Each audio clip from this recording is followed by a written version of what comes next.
নবীজি বললেন, আমার সাহাবী তো সাধারণ কেউ না রে। বিষয় কি কাছে ডাকলেন? বিষয় কি? তুমি প্রতি রাকাতে কুল হু আল্লাহ সূরা কেন মিলাও? ওই সাহাবী ডাক দেখালেন, নবী এই সূরার প্রতি গো আমার ভালোবাসা বেশি। এই সূরার মধ্যে কোরআনুল কারীমের আরো সূরা আছে, প্রতিটা সূরার মধ্যে বিভিন্ন আলোচনা আছে, কয়েকটা আলোচনা আছে, কিন্তু সূরা ইখলাসে দ্বিতীয় কোনো আলোচনা নাই, একমাত্র আল্লাহর পরিচয়। আল্লাহর নবী এই সূরার প্রতি আমার ভালোবাসা বেশি, এই জন্য আমি প্রতি রাকাতে এইভাবে নামাজ পড়াই। রাসূল কয়, তুমিও আল্লাহকে ভালোবাসো, আল্লাহ তোমাকে ভালোবাসে। রাসূল বলেন, কেউ যদি একবার কুল হু আল্লাহ সূরা ইখলাস তেলাওয়াত করতে পারে, মহান আল্লাহ 10 পারা তেলাওয়াত করার সওয়াব তার আমলনামায় দান করে দিবেন। কেউ যদি 3 বার কুল হু আল্লাহ সূরা ইখলাস তেলাওয়াত করতে পারে, মহান আল্লাহ পাক গোটা 30 পারা কোরআন তেলাওয়াতের সওয়াব আমলনামার মধ্যে দান করে দিবেন। সুবহানাল্লাহ জোরে বলুন। এই জন্যে মাগরিবের নামাজের পরে আমরা প্রত্যেকেই নিম্ন 10 বার কুল হু আল্লাহ সূরা তেলাওয়াত করার চেষ্টা করব, বলে ইনশাআল্লাহ।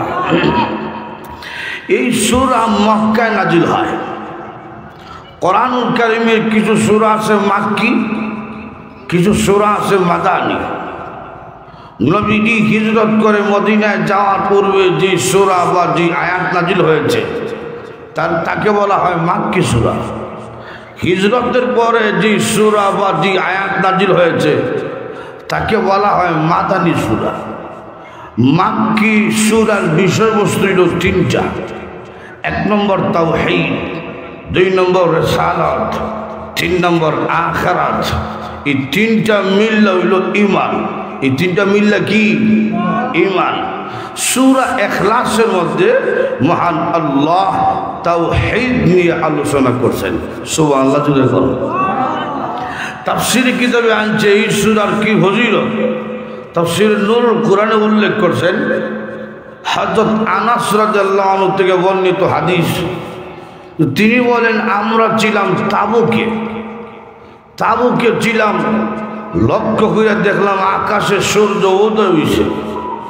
সূর্য উদয় হইছে ঠিক, কিন্তু সূর্য উদয় হইছে ঠিক, কিন্তু অন্ধকার, কোনো আলো নাই, কোনো আলোকিত হইল না। তখন আমি মনে করলাম আমরা তো সবাই পেরেশান।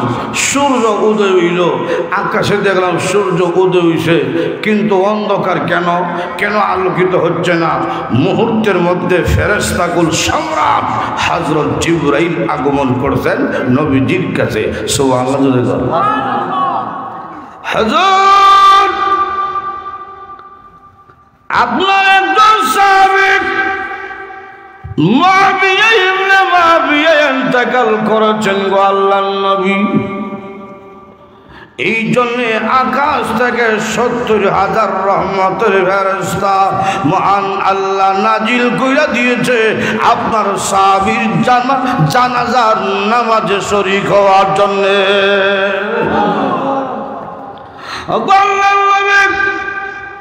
এই জন্য সূর্য আকাশে উদয় হয়েছে, কিন্তু আলো দেখা যায় না। কেন জানেননি? ফেরেশতারা এই জমিনে অবতরণ করেছে, ফেরেশতাদের পাকার নিচে সূর্যের আলো পড়ে গেছে।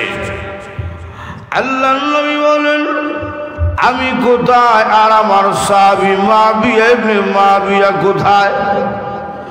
এমন আল্লাহর হাবিব রাহমাতুল লিল আলামিনকে জিবরাইল বলছেন, আল্লাহর নবী টেনশন নিয়েন না, চিন্তা করেন না, মহান আল্লাহ রাব্বুল আলামিন আমার পাখার মধ্যে এমন ক্ষমতা দিয়েছেন, এটা তো আপনি জানেন। জিবরাইল সম্পর্কে আল্লাহ বলছেন শাদীদুল কুওয়া, শক্তিশালী একজন ফেরেশতা। সুবহানাল্লাহ জোরে কম। এমন জিবরাইল উনার ৬০০ নূরের পাখা দিয়া জমিনে আঘাত করলেন, সঙ্গে সঙ্গে পাহাড়ের হেজাব সরে গেল। মাবিয়ার লাশ নবীজির সামনে চলে এসেছে। নবীজি জানাজার নামাজে ইমামতি করলেন। জানাজার নামাজ শেষ হওয়ার পরে রাসূল বলেন, জিবরাইল আমার সাহাবী মাবিয়ার এত সম্মান এত মর্যাদা কেন? হযরত জিবরাইল বলছেন, ওগো আল্লাহর নবী, আপনার সাহাবী মাবিয়া নিয়মিত কুল আল্লাহ সূরা তেলাওয়াত করত, এই সব তেলাওয়াত করত, মহব্বত করত। এই জন্য মহান আল্লাহ রাব্বুল আলামিন তার সম্মান মর্যাদা বাড়িয়ে দিয়েছেন। তার জানাজায় শরীক হওয়ার জন্য ৭০,০০০ রহমতের ফেরেশতারা নাজিল হইছে। বেরামার এই সূরা বড় দামি এক সূরা, বড় দামি সূরা।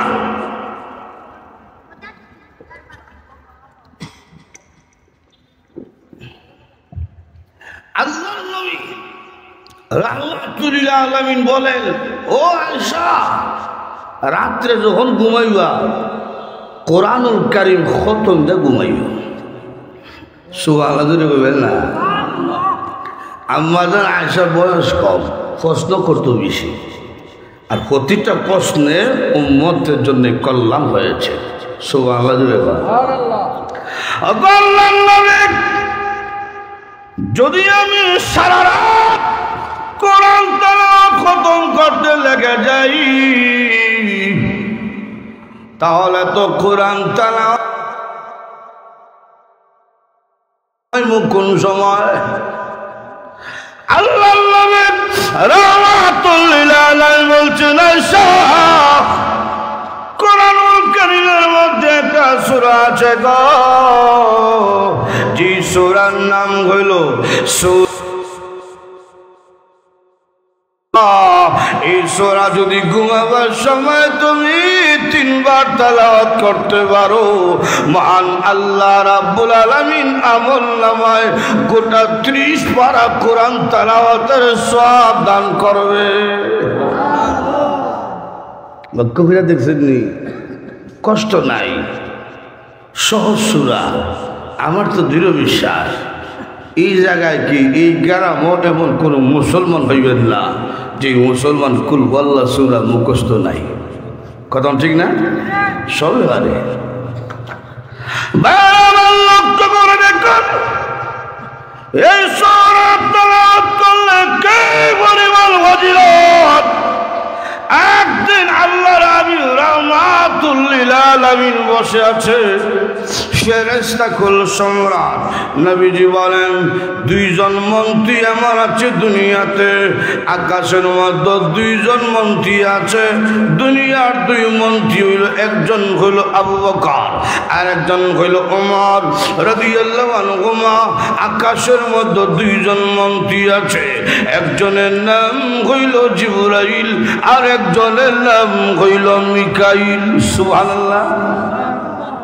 একদিন আল্লাহর নবী রাহমাতুল লিল আলামিন ফেরেশতা কুল সম্রাট হযরত জিবরাইলকে নিয়ে বসে আছে, গল্প করতেছেন। হঠাৎ করে দেখা যায় জিবরাইল বলছেন, আল্লাহর নবী ওই যা বুজুর্গ গিবারি আসতেছেন। আল্লাহর নবী গো, আমি চলে যাই, আবুজর গিবারি আসতেছে আপনার সাথে কথা বলার জন্য। ও আল্লাহর নবী, আমি চলে গেলাম। রাসূল বলেন, জিবরাইল, আমার সাহাবী আবুজর আগমন হওয়ার কারণে তুমি চলে যাও, বিষয় কি? জিবরাইল বলেন, ওগো আল্লাহর নবী, আমরা রহমতের ফেরেশতারা আপনার আবুজর গিফারিকে সম্মান করি।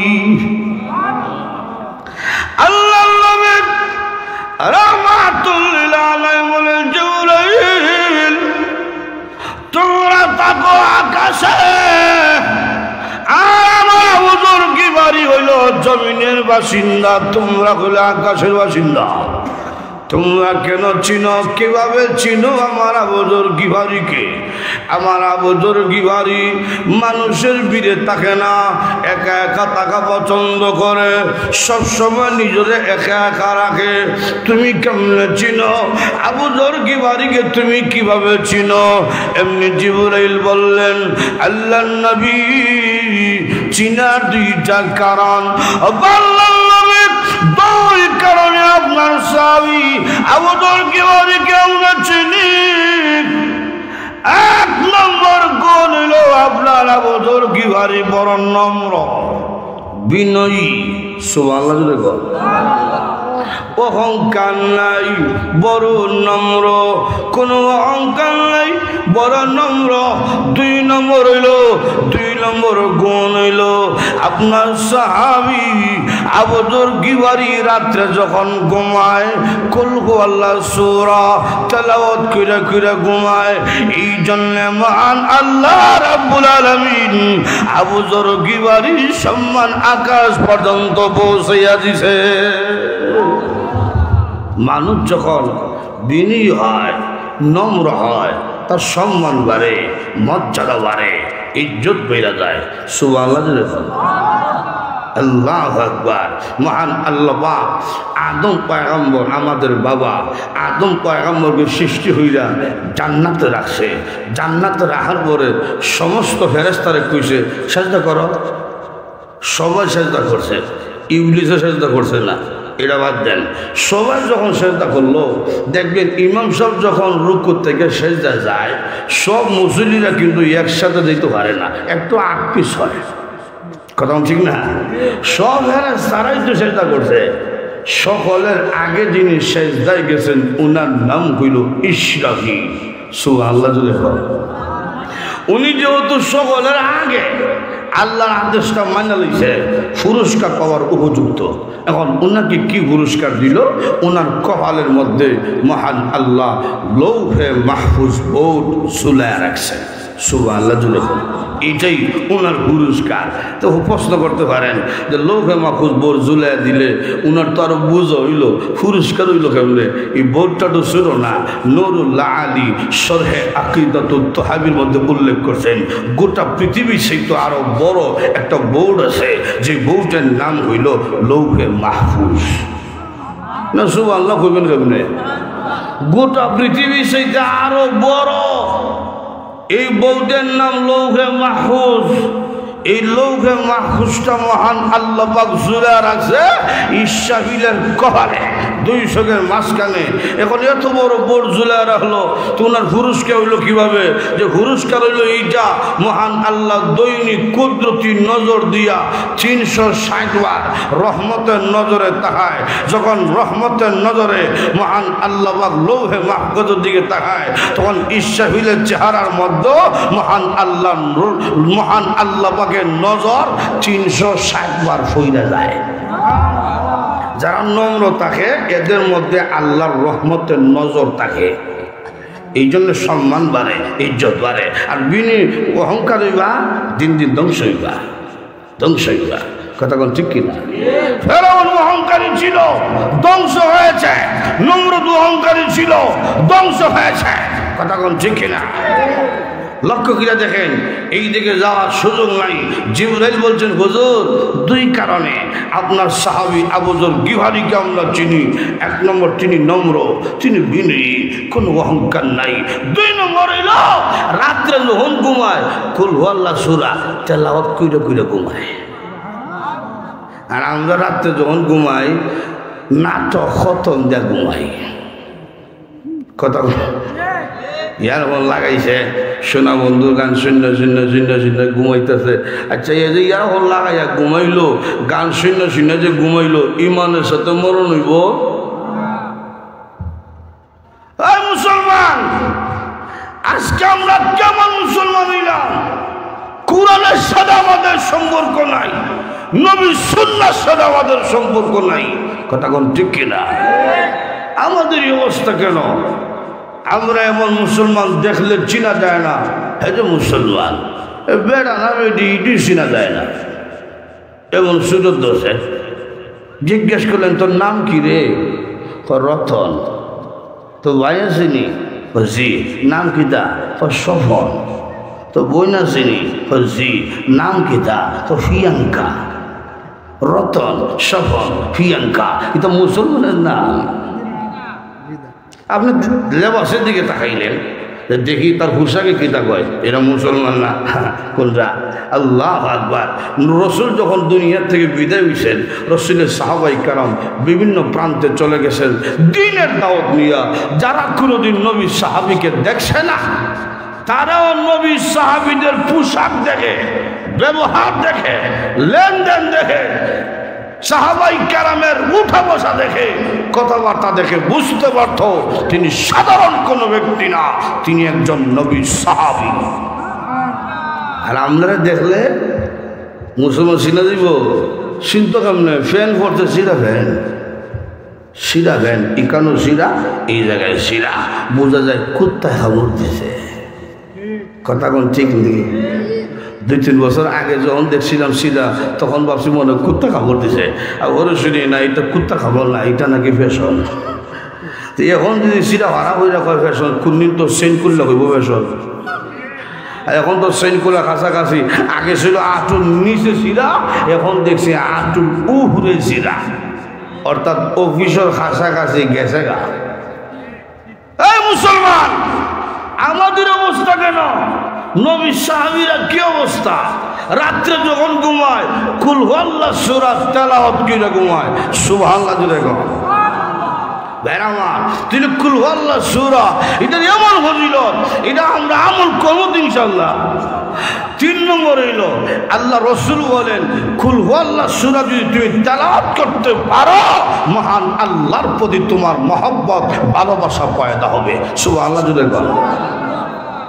এক সাহাবীকে নবীজি এক গোত্রের ইমাম বানিয়ে দিলেন, বললেন যাও তোমাদের গোত্রের ইমাম বানিয়ে দিলাম, আমার এই সাহাবীকে নিয়ে যাও। কয়েকদিন পরে মুসল্লিরা নবীজি দরবারে আইছে, আল্লাহ নবী আপনার যে ইমাম দিছেন গো, ইমাম তো ফতি রাখাতে কুল হুয়াল্লাহ সূরা কয়। নামাজের নিয়ম হইল সূরা ফাতিহা হইলা অন্য সূরা মিলানো, 2 রাকাত হইলে যে কোনো ফরজ নামাজ হোক, ফজর নামাজ হোক, আর মাগরিবের নামাজ হোক, আর এশার নামাজ হোক, প্রথম 2 রাকাতে সূরা মিলে দিব না, তো 2টা সূরা মিলায়। আর উনি প্রথম রাকাত কুল হুয়াল্লাহ, 2য় রাকাত কুল হুয়াল্লাহ। মুসল্লিরা বলে আপনার সাহাবী আমার ইমাম সাহেব শুধু কুল হুয়াল্লাহ সূরা আর কিছু কয় না, বদলায় ইমাম দেন। নবীজি বললেন আমার সাহাবী তো সাধারণ কেউ না রে। বিষয় কি? কাছে ডাকলেন, বিষয় কি?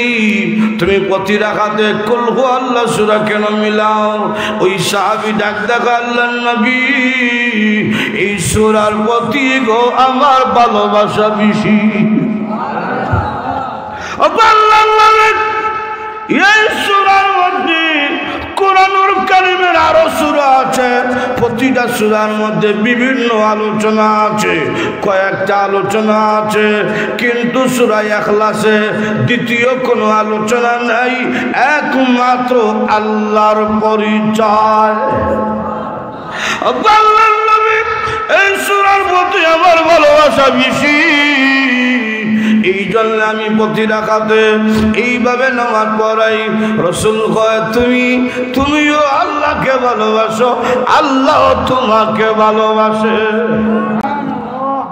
বেরামার মুমিন তো আল্লাহকে ভালোবাসতে চায়, কথা কোন ঠিক না? এই সূরা ইখলাস বেশি বেশি তেলাওয়াত করেন, আল্লাহর প্রতি ভালোবাসা পয়দা হইব। সুবহানাল্লাহ জোরে বল। আমরা তো ভালোবাসা দিবস আছে, কিতা আছে?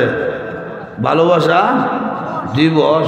এইটা এই বরকত মাসে আবার ফেব্রুয়ারির 14 তারিখ, ফেব্রুয়ারি 14ই ফেব্রুয়ারি ভালোবাসা দিবস। এটা কোনোদিন ভালোবাসা দিবস না। নারী পুরুষ মিল্লা ছেলে মেয়ে মিল্লা কামরা কামড়ি, এটার নাম ভালোবাসা দিবস না, এটি হলো বদমাশি দিবস।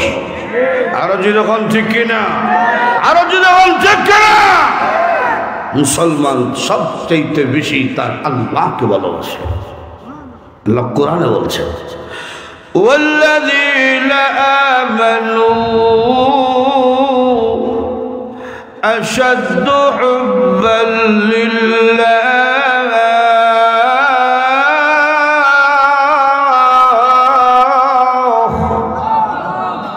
মুমিন একমাত্র আসাধ্য আনছেন সত্য ভালোবাসা। এটা দুর্বল না যে তারা দেখলে ছুটে দিত, এরা না। হাসি কাষ্ট দেখলে খুব মানি না আল্লাহ, এরকম না। সত্য ভালোবাসা। ফাঁসি কাষ্ট ঝুলাতে পারো, আগুনে জ্বালাইতে পারো, জেলের মধ্যে বন্দি রাখতে পারো, কিন্তু আল্লাহর মহব্বত থেকে এক বিন্দু পরিমাণ ছাড়তে পারে না। এর নাম হলো মুমিন। কথা বল দেখে না। আল্লাহু আকবার। মুমিনরা পরিচয় দিছে যা আমরা আল্লাহকে সবচেয়ে বেশি মহব্বত করি। আল্লাহ সুহাইল রুমি রাদিয়াল্লাহু আনহু, সুহাইল রুমি কেন, উনার বাড়ি মক্কায় না, রুম দেশে। তো কাহেররা কইতো তুই বাদামে বেড়া বৈথল, তোর বাড়ি মক্কায় না। তো তিনি মক্কায় দমসবত বানাই দিছে, এর হলো তুই বাদামিয়া বৈথল। তো রসুল তো চলে গেছে হিজরত কিরা মদিনায়, উনিও চলে যায় হিজরত করে। উনি আবার তীর মারতে পারে খুব ভালো। তীরের যে টার্গেট এটা মিস হয় না, এটা কাহেরও জানে। উনি যখন হিজরত করব 15টা তীর কান্দের মধ্যে নিছে, সামনে কাহেররা ওনার আটকে দিছে। কই যাও? যা আমি চলে যাই মদিনায় আমার নবীর মহব্বতে, আমার আল্লাহর মহব্বতে। কাহেররা ওই ইমান ছাড়তেই না, কল্লা হত্যা দিল। সুহাইল রমি তোমরা জানো নি আমি যে তীর মারতাম পারি? সুয়ালা যদি বলবা না, এইটা জানি। তবে শোনো, তোমরা আমার মারতে পারো, কিন্তু 15টা তীর আমার সাথে আছে। 15টা তীর যে মারবো টার্গেট মিস হতো না, 15টাই আমার সামনে করবা। 15টারে মাইর আমি মরবো। সুবহানাল্লাহ জুড়ে বল। এক কাজ করো, আমার সকল ধন সম্পদ তোমরা নিয়ে যাও। সকল ধন সম্পদের চাইতে, তামাম পৃথিবীর চাইতে, এমনকি আমার জীবনের চাইতে আল্লাহ এবং তার রাসূলকে কোটি কোটি গুণ বেশি ভালোবাসি। কারোরও চিন্তা করে দেখলো আমরা বন্ধরা, কিন্তু সুহাইল রুমের সাথে আমরা তীর মাইরে হাঁটতাম না। তো দরকার নাই, আমরা পরামর্শ সমস্তে আমরা ওনার সম্পদ নিয়ে যাই গিয়া, আমি মদিনার রাস্তা খুলে দিলে চলে গেলেন মদিনায়। মক্কার ধন সম্পদ দিয়া গেলেন বেঈমান কাফিরদেরকে। আল্লাহর নবী রাহমাতুল লিল আলামিনের সামনে দাঁড়াইয়া সবরের বর্ণনা শুনাইল। আল্লাহর নবী গো, আসার সময় গো ধন সম্পদ সব হারাইছি, কিন্তু আল্লাহ এবং তার রাসূলের মহব্বতে এসে গেছি। এমনি আল্লাহর নবী চোখের বালে চড়ে চড়ে কান্দি। সঙ্গে সঙ্গে মহান আল্লাহ সূরা আনকাবুত নাজিল কইরা জানিয়ে দিলেন, নবী আমি আল্লাহ ঈমানদার, আপনার সুহাইল রুমি ঈমানকে কবুল কইরা নিছি। এইরকম ঈমান দরকার, যে তীরের সামনে বললে ঈমান ছিড়া দিব, এটা না, মজবুত ঈমানদার। সুবহানাল্লাহ জোরে লক্ষ্য করে দেখুন, কুল হুয়াল্লাহু সূরা তেলাওয়াত যদি করতে পারেন আল্লাহর প্রতি ভালোবাসা তৈরি হবে। এখন কিছু ফজিলত বললাম সংক্ষিপ্তভাবে, কেন আল্লাহ রাব্বুল আলামিন নাজিল করলো, এই নাজিল করার কারণটা একটু কইয়া শেষ করে নেব। আল্লাহর নবী রাহমাতুল লিল আলামিন যখন কাফিরদের মধ্যে দাঁড়িয়ে কালেমার দাওয়াত দেয়, বলো লা ইলাহা ইল্লাল্লাহু মুহাম্মাদুর রাসূলুল্লাহ সাল্লাল্লাহু আলাইহি ওয়াসাল্লাম। এক আল্লাহর গোলামি করো, তখন কাফেররা তো এরা তো এক আল্লাহ বুঝে না, এরা তো বহু খুদা। সামনে যদি বড় একটা পাথর হয় ওইটি আমার খুদা, সামনে যদি বড় একটা গাছ হয় ওইটি আমার খুদা। চিন্তা করছেন কেমন নষ্ট হয়েছে। আল্লাহু আকবার। এখন আগুন গেলে কয় এইটি আমার খুদা। রসুল যখন বললেন এক আল্লাহর গোলামি করো, আল্লাহ কয়জন? তখন কাফেররা রসুলকে প্রশ্ন করে আপনার আল্লাহ কয়জন, তা আপনার আল্লাহ কোন বংশের, আপনার আল্লাহ কিসের তৈরি, উনি কি মাটির তৈরি না বাঁশের তৈরি না স্বর্ণের তৈরি? আমরা এক এক খুদা তো এক একটা তৈরি, তারা এক এক খুদা এক একটার তৈরি এবং এক একটার এক এক ক্ষমতা। একটার নাম হলো লাত, একটার নাম মানাত, একটার নাম উষ্টা, একটার নাম লাঠি। অভাব নাই নামের। একটা নাম লক্ষ্মী দেবী, এটা আপনার অলক্ষ্মীর থেকে বাঁচাইব। লক্ষ্য করে দেখছেন নি? আচ্ছা মূর্তি কোনোদিন আপনার গজব থেকে বাঁচাতে পারবো? এ ক্ষমতা আছে? এটা ক্ষমতা আছে? এটা জিন্দা না মুর্দা? মর্ত পিতা জীবন, তাহলে মর্ত জীবন তিন। আল্লাহ কোরআনে বলছেন আমওয়াতুল গায়রু আহইয়া,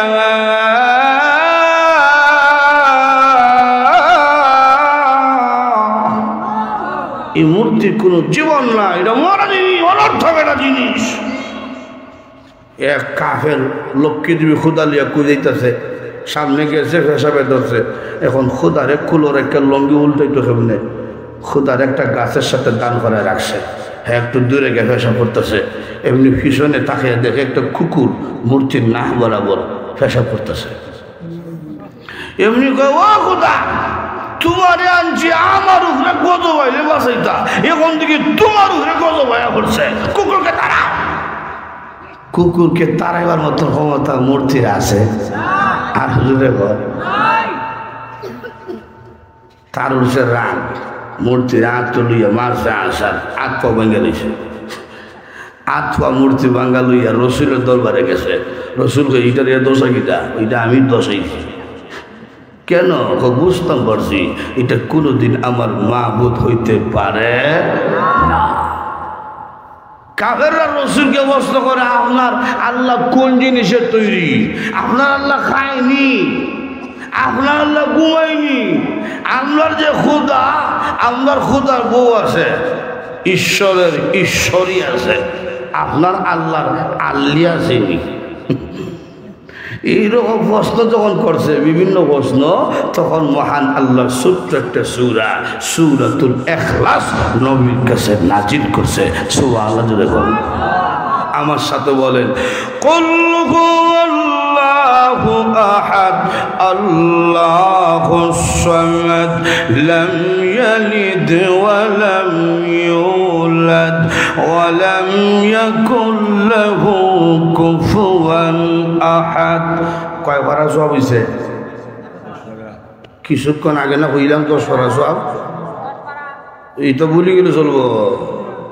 কয় পারা সব তো পুরা কুরআন কত করে দিতাম নি। আবার বল কুল হুয়াল্লাহু আহাদ আল্লাহুস সামাদ লাম ইয়ালিদ ওয়া লাম ইউলাদ ওয়া লাম ইয়াকুল লাহু কুফুয়ান আহাদ। আবার বলেন কুল হুয়াল্লাহু আহাদ আল্লাহুস সামাদ লাম ইয়ালিদ ওয়া লাম ইউলাদ ওয়া লাম ইয়াকুল লাহু কুফুয়ান আহাদ। এখন আমাদের প্রত্যেকের আমলনামায় 31 পারা কোরআনের সওয়াব মহান আল্লাহ দান কইরা দিয়েছে। এখন রসুলের কাছে নাজিল হইছে সূরা ইখলাস। হে রাসূল আপনি বলুন কুল হুয়াল্লাহু ওয়াহিদ না, আপনি গণেন 10 থেকে গণ্যা 1 পর্যন্ত আন, 1 পর্যন্ত 10-এর উল্টা গণেন 9, পরে 8, পরে 7, পরে পরে এরপরে এরপরে এরপরে 2-এর পরে 1-এর পরে আল্লাহ আগেও কিচ্ছু নেই, হরও কিচ্ছু নাই। আল্লাহ এক, আল্লাহ এক, জোরে হন আল্লাহু আহাদ, সুবহানাল্লাহ। এখন কাফের রাখো একা আল্লাহ এত কিছু কন্ট্রোল করবো কেমন? মোহাম্মদ তো মাথা সমস্যা রে, আমরা ইয়ে তো খুদা, আমরা কন্ট্রোল করতে। কারেন্টে বাতির আলো দেয়, এই কারেন্টে ফ্রিজে না দোকান ঠান্ডা দেয়, এই কারেন্টে ফ্যান লাগান। আল্লাহুস সামাদ, আমার আল্লাহ হইল সকল জিনিসের চাইতে ও মুখাপেক্ষী। সুবহানাল্লাহ দিলে তো আমার আল্লাহ খায় না, আমার আল্লাহ খানির চাইতে ও মুখাপেক্ষী।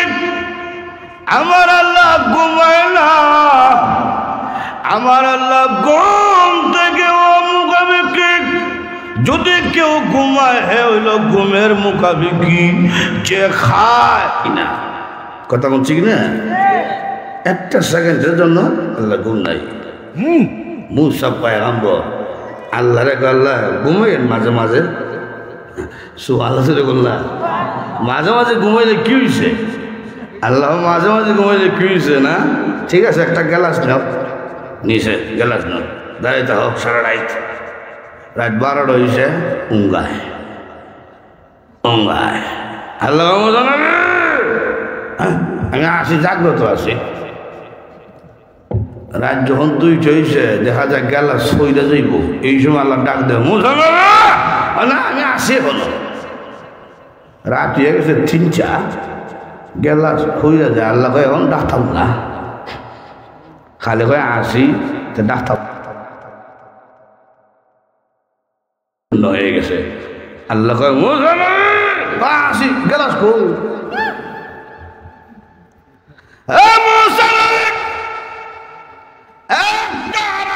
দায়িত্ব দিলাম, একটা গ্যালাস কন্ট্রোল করতে পারলে না।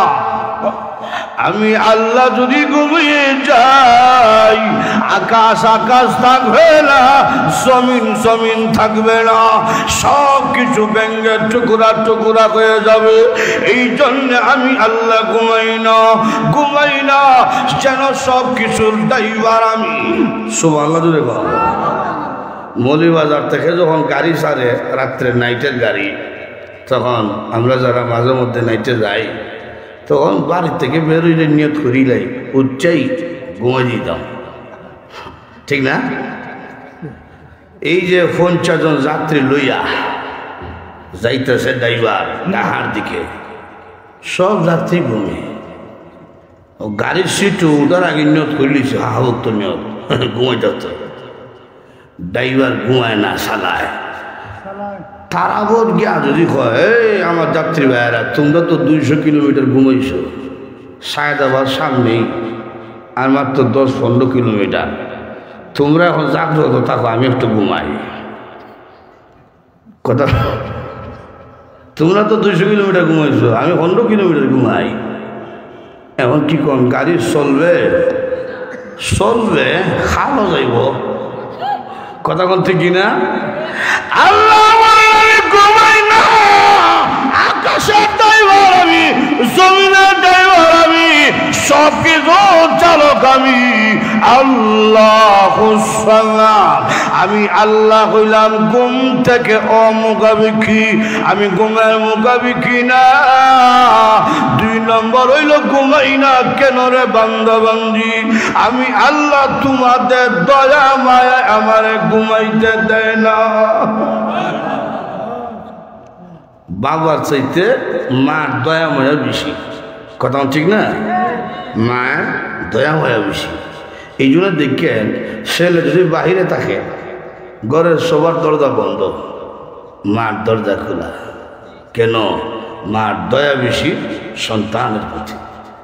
সুবহানাল্লাহ। আল্লাহ বলেন, রাত যত গভীর হয়, রাত যখন গভীর হয়, অফিস আদালতের দরজা বন্ধ হয়ে যায়, কোর্ট কাছারি সব বন্ধ। আপনি 12টায় যান, মামলা নিব না। আপনি হাসপাতালে যান, নার্সে খালি চক্কর দেয়, ভালো কোনো ডাক্তার নাই। বান্দা বান্দিরা, আমি আল্লাহ যদি ঘুমাইয়া যায়, আমার গোলাম বান্দা যখন বিপদে পড়িয়া আমারে ডাক দিব, আমি আল্লাহকে ডাক দিবে। আল্লাহ আল্লাহ বলে যখন আমারে ডাক দিবে, কে তোমাদের ডাকে জবাব দিবে? তোমাদের ডাকে জবাব দেওয়ার জন্য আমি আল্লাহ রাব্বুল আলামিন 24 ঘন্টার মধ্যে একটা সেকেন্ড ঘুমাই না। কেন ঘুমাই না? তোমাদের দয়া মায়ায় আমি আল্লাহরে ঘুমাইতে দেয় না। সুবহানাল্লাহ। রাসূল বলেন, মার চাইতে মহান আল্লাহর দয়া মায়া আরো কোটি কোটি গুণ বেশি। সুবহানাল্লাহ জুড়ে কর। চিন্তা করছি নি কেমন দয়ালু আল্লাহ হয়েছি। ঘুমাই না, বরং রাত যত গভীর হয় আমার রহমতের গাড়ি দুনিয়ার দিকে চলতে থাকে। সুবহানাল্লাহ জুড়ে কর। রহমতের গাড়ি দুনিয়ার দিকে চলতে থাকে, কিন্তু আমরা তো রহমতের দিকে তালাশ করি না, আমরা তো আল্লাহর দিকে যাই না, আমরা যাই বাজারের দিকে। কথা কোন ঠিক না? আল্লাহ কই আমি ঘুমাই না তোদের ডাকে জবাব দেওয়ার জন্য, আর তুই কে খাজা বাবারে ডাকস? কথা কোন ঠিক না? আমি আল্লাহর কাছে রাত যত গভীর হয় আল্লাহ রাব্বুল আলামিন ডাকতে থাকে, আচনি তারা অবশ্যই আল্লাহর সন্ধান পেয়েছে, আল্লাহর ডাকের জবাব পেয়েছে, আল্লাহকে ডাকার মতন ডাকছে, পাইছে না এমন কোন ইতিহাস নাই। আমরা দুনিয়ার প্রেমিক প্রেমিকা ভাইবার লাগে কত যে চেষ্টা করি, তার আগুন ভালাইয়া লাল হইয়া সামরা জ্বালাই নাই প্রেমিকার লাগে। কথা কোন ঠিক কিনা? পরে দেখা যায় ইটালিয়ান জামাই ভাইয়া প্রেমিকা ছুটে গেছে। কথা কোন ঠিক না? আল্লাহ বলেন আমার ডাকবে আর পাইবে না, এমন হতে পারে না। ইউনূস পয়গম্বর কই থেকে ডাক দিছে? 3টা মাসের পেটের ভিতর থেকে ডাক দিছে। 3টা অন্ধকারের মধ্যে বুঝে গেছিল। একটা হলো প্রথম মাসের পেট, যেই মাছ উনারে গিলে ফেলেছিল, ওই মাছটা আর একটা মাছে গিলে ফেলেছে। 2টা মাসের পেটের ভিতরে বুঝে গেছে। তাহলে মাছের পেটের ভিতরে অন্ধকার। 2 নম্বর হইল পানির নিচের অন্ধকার। 3 নম্বর হইল অতল পানির নিচের অন্ধকার। 3 নম্বর অন্ধকারের গলের নিচে যাওয়ার পরে তিনি লক্ষ্য করে দেখলেন গুনগুন একটা শব্দ শোনা যায়।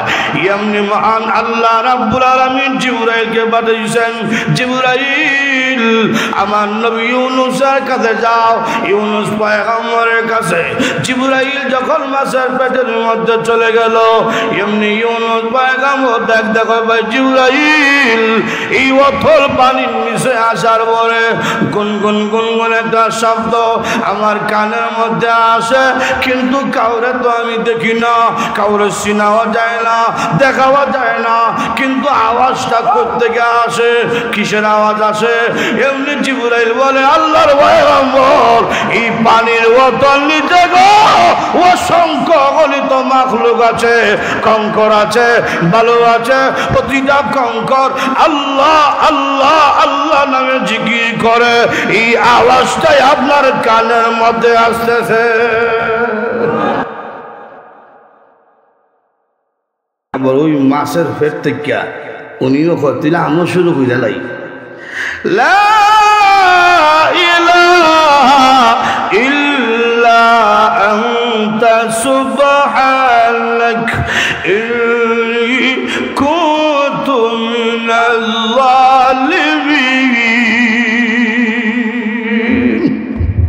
অতল পানির নিচ থেকে ডাক দিছে, ডাক দিতে দেরি হইছে, আল্লাহর কাছে কবুল হইতে দেরি হইছে না। সুবহানাল্লাহ জোরে কর। আল্লাহ কয় ঠিক তেমনি ভাবে ইউনূস পয়গম্বর আমাদের ডাক দিছে, ওয়ানাজ্জাইনাহু, আমি সেখান থেকে উদ্ধার হয়ে আনছি। কিয়ামত পর্যন্ত যারাই বিপদে পড়বা, মুসিবতে পড়বা, আমারে ডাক দিবা, আমি আল্লাহ তোমরারও ইউনূস নবীর ডাকে যেই রকম জবাব দিছি তোমারও ডাকর জবাব ওই রকম দিমু। সুবহানাল্লাহ জোরে বল। এই জন্য আল্লাহ আল্লাহুস সামাদ, আমি কোন থেকে আমি ঘুমাই না। কেন ঘুমাই না? তোমাদের দয়া মায়ায়, তোমাদের দয়া মায়ায় আমি আল্লাহ ঘুমাই না। আমি ঘুমাইয়া গেলে তোমরা ডাকে কে জবাব দিবে? এই জন্য আমি ঘুমাই না। আরো বিস্তারিত ব্যাখ্যা দেওয়ার সুযোগ নাই। আল্লাহুস সামাদ, লাম ইয়ালিদ ওয়া লাম ইউলাদ। আল্লাহ কাউরে জন্ম দিছে না, আল্লাহকে কেউ জন্ম দিছে না। কথা ঠিক না? ওয়ালাম ইয়াকুল্লাহু কুফুয়ান আহাদ। আল্লাহর সমকক্ষ, আল্লাহর সমান পৃথিবীর জমিনে কেউ নাই, আকাশের উপরেও কেউ নাই। আল্লাহু আকবার। আল্লাহ হচ্ছে সকলের বড়। জোরে কর সুবহানাল্লাহ।